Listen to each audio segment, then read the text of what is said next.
Welcome back to interviews. Today we're breaking down episode 9 of Daemons of the Shadow Realm. The episode was titled Embrace and Whisper. After the emotional intensity of episode 8, this one kind of pulls back from the action and goes into full detective mode. Nearly every scene drops a new clue, and by the end of it, nobody in the story nobody in the story looks completely trustworthy. I Even now I still don't trust any one of them.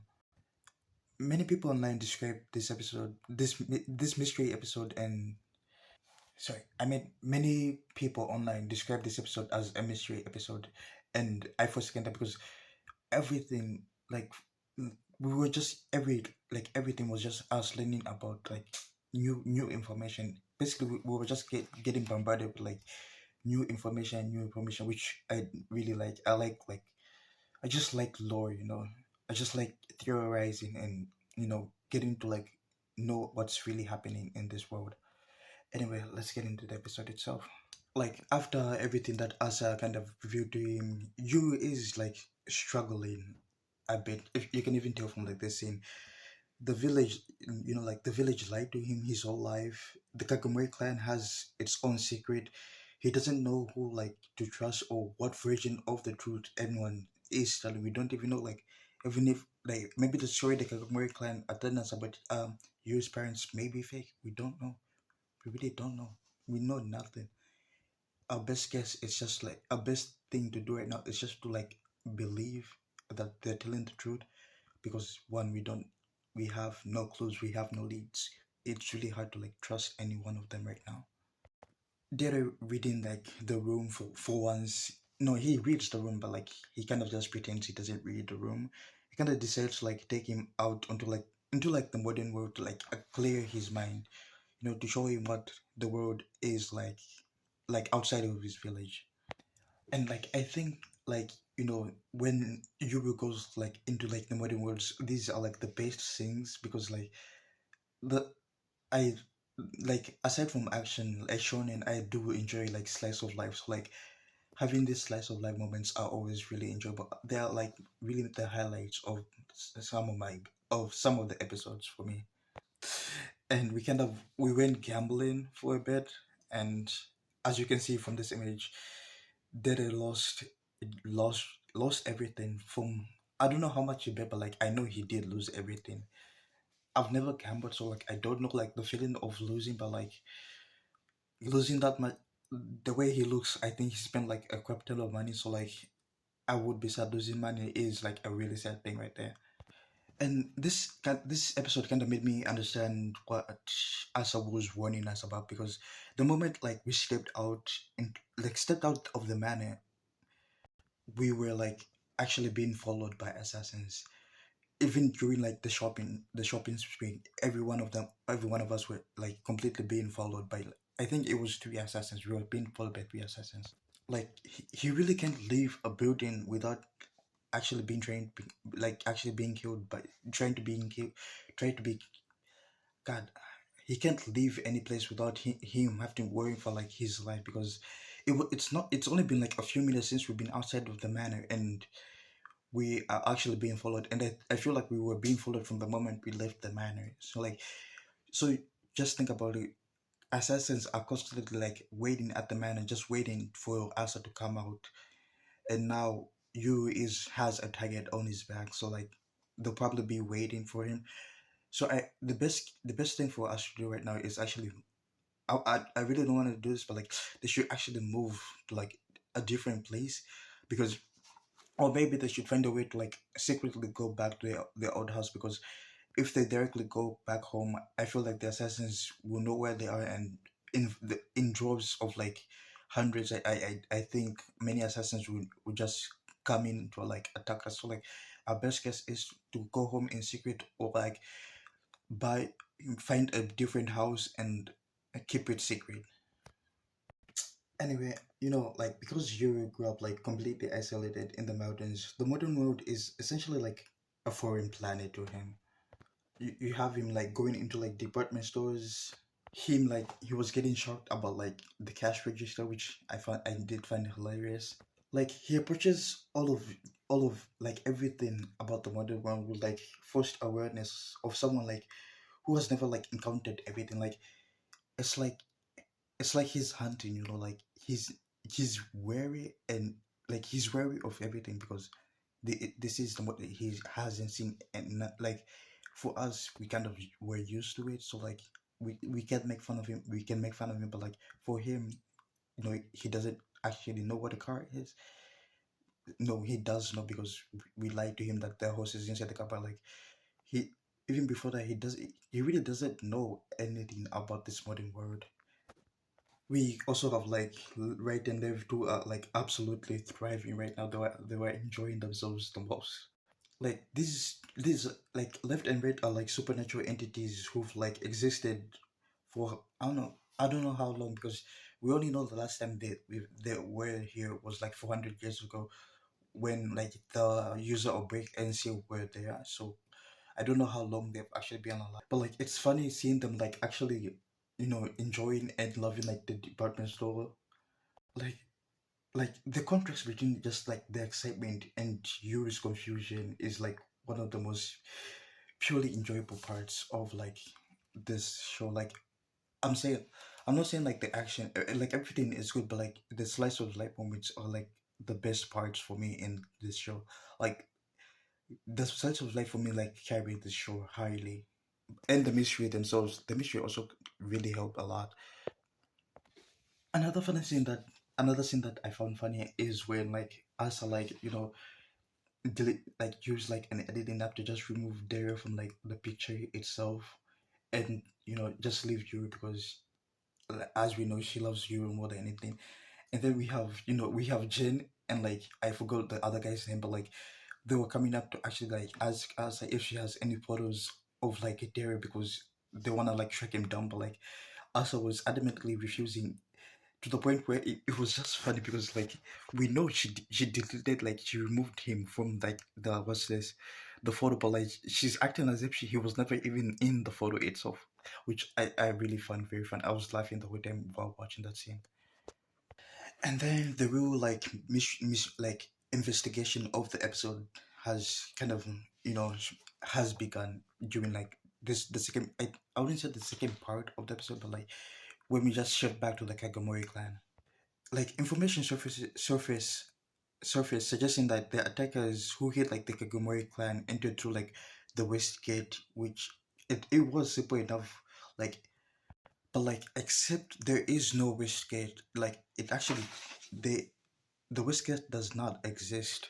And like this had me thinking like the Kagomori man has like a barrier that prevents any outsider like who's not a part of the clan from entering. Like the assassins themselves confirmed that they came through the west gate, but there is no west gate there, which means like someone inside created like a passageway.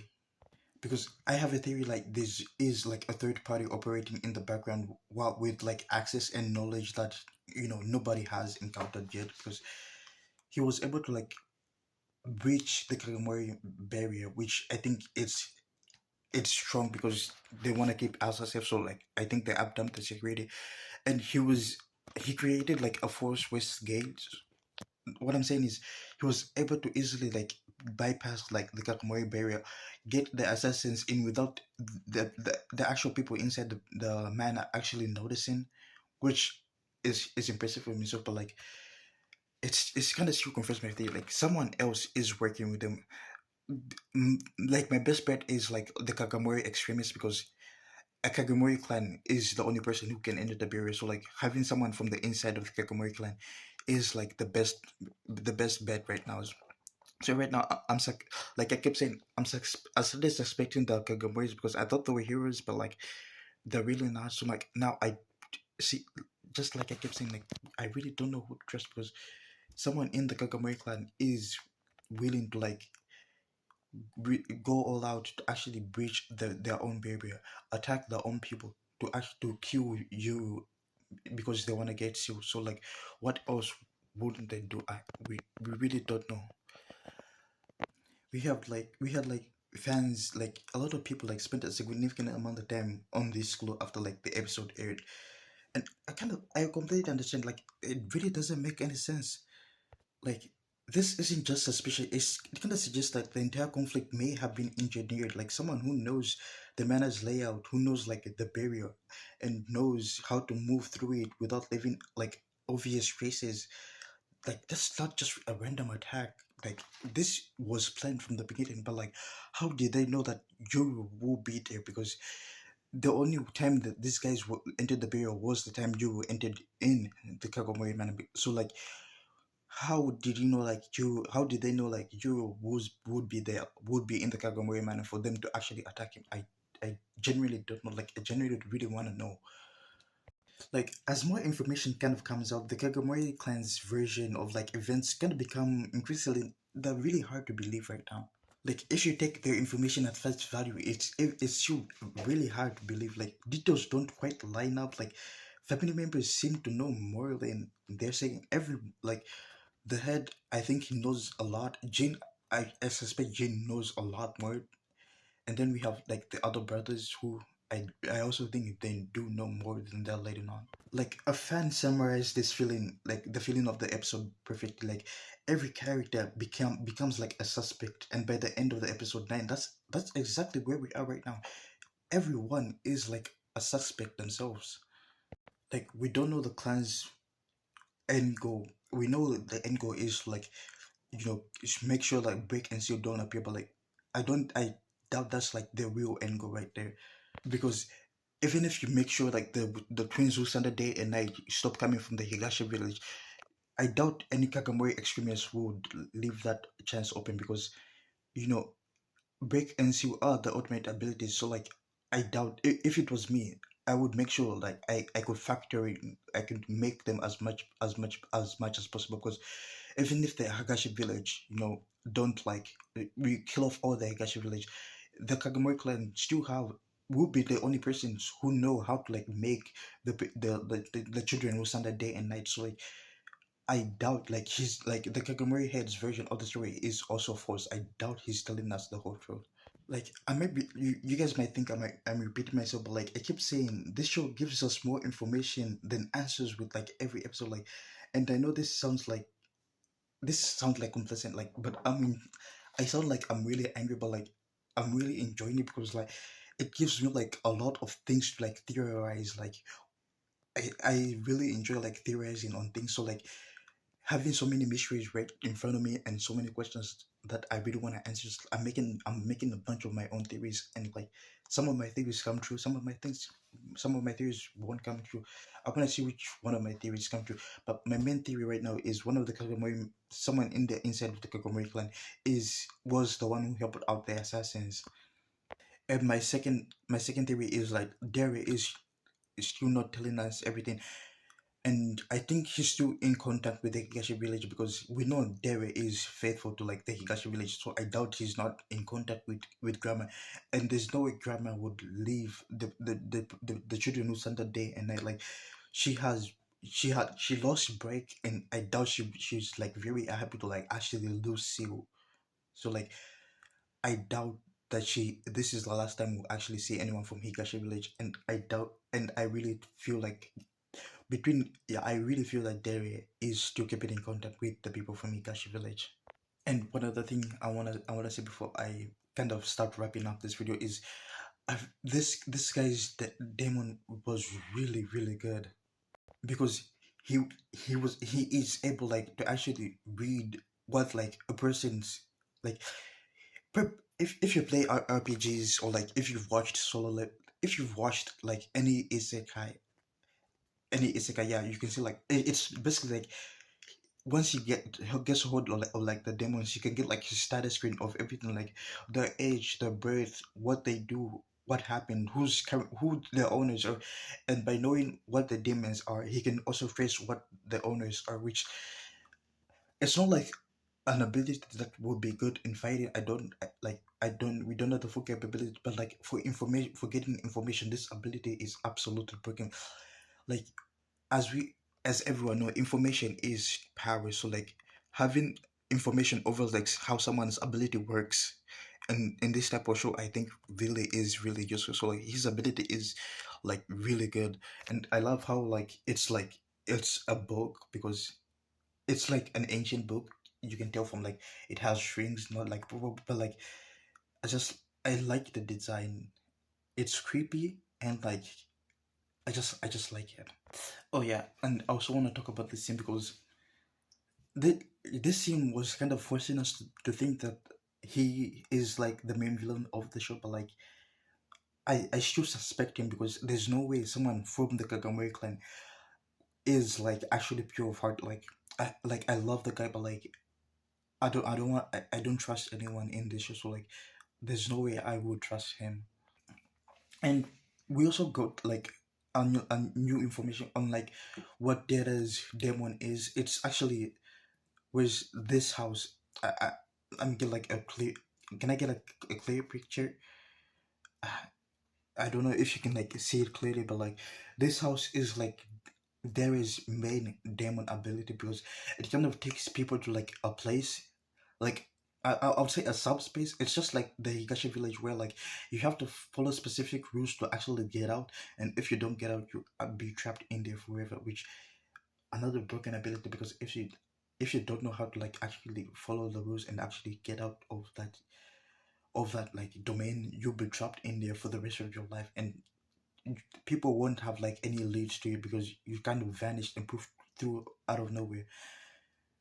And like when I first saw this ability, I wanted like pin everything on Derry because like being able to like vanish people from like without leaving a trace would kind of explain the reason why you know who's this Yu's parents actually disappeared. But like we also know like the the demon is the house and the house kind of can move. So like we don't have solid evidence to pin like the missing Yu's missing parents on Derry. But like the ability is kind of similar to like yin and yang, but like I still don't have a grasp on how like US parents actually disappeared. Like I need like I hope the show gives me like a few more clues to like actually work with. Anyway, the episode closes by introducing kind of teasing like a new demon pair like Ember and Embrace and Whisper. I think that's their names, and it is like the name of the episode. That means that they're really important. Like to tell you how really important they are, like a new cast announcement was dropped immediately like after the episode aired, which kind of tells us that these two are like really is like significant going forward. Like I don't know if like they'll be in later episode, but like it kind of tells us they're really important.